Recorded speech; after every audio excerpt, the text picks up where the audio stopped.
Hey, it's Freddy the Hook. Welcome to today's edition of This Shitty Old House. As you can see, the foundation on my garage and workshop is poor at best. In fact,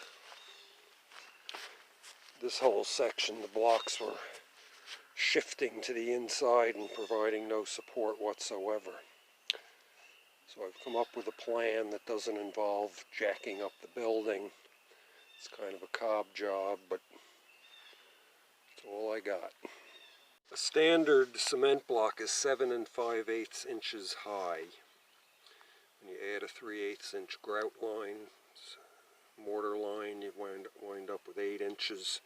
I've measured from the bottom of the sill plate down there. It's about 8 1/4.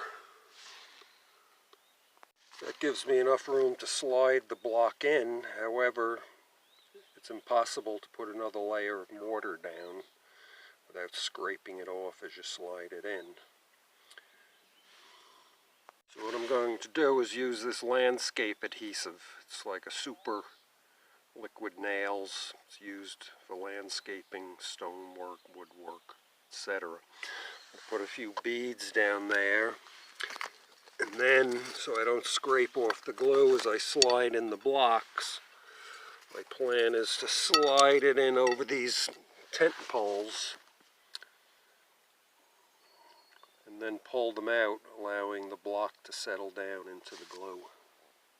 Presuming that works, I will then shim between the top of the block and the sill plate with some pressure treated shims that I'll fashion out of a 2x4. The glue is in place, my poles are in place. Let's see if this works. Back in a minute. Alright, there's certainly enough room. Slide it in. Let's put it in place. Okay, that seemed to work. A lot of glue came out on the stick. I'm going to have to keep those clean, or they'll get thicker and thicker and thicker. So I'm going to go clean these off and start measuring for the shims. I was going to try and drive the shims in this way, but that proved too difficult. Problem is that the gap between the block and the sill plate is not even. It goes from 1/2 up to about 5/8. So I'd have to cut a whole variety of shims.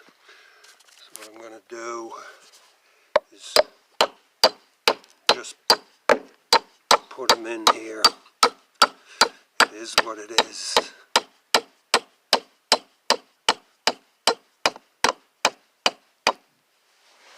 It is what it is.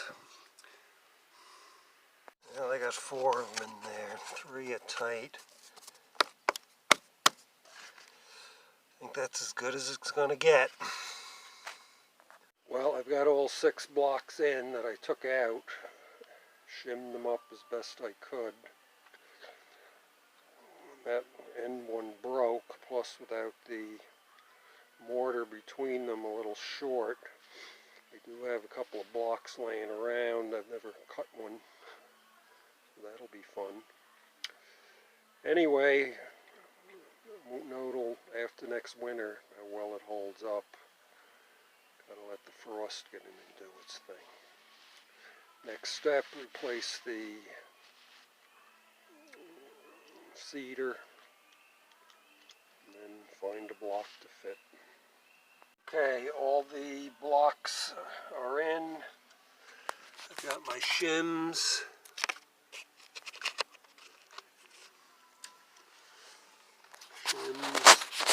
Here, I got 2 pieces that'll fit. I'm going to use the glue and just gob it on there and put those in.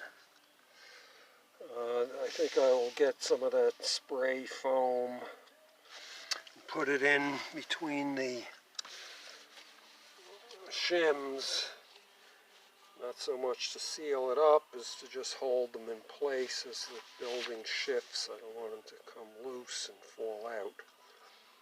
So I think that foam will hold them in there pretty good. Of course, I got to replace the siding along the sill plate. That's another video. I did learn how to cut a cement block with a cold chisel and a hammer. Basically you score it and keep going until it splits. There's plenty of YouTube videos on that. It's not perfect. I don't even know if it's good, but it's better than what it was. Well, that's it for this video. Ready to hook with your shitty house today.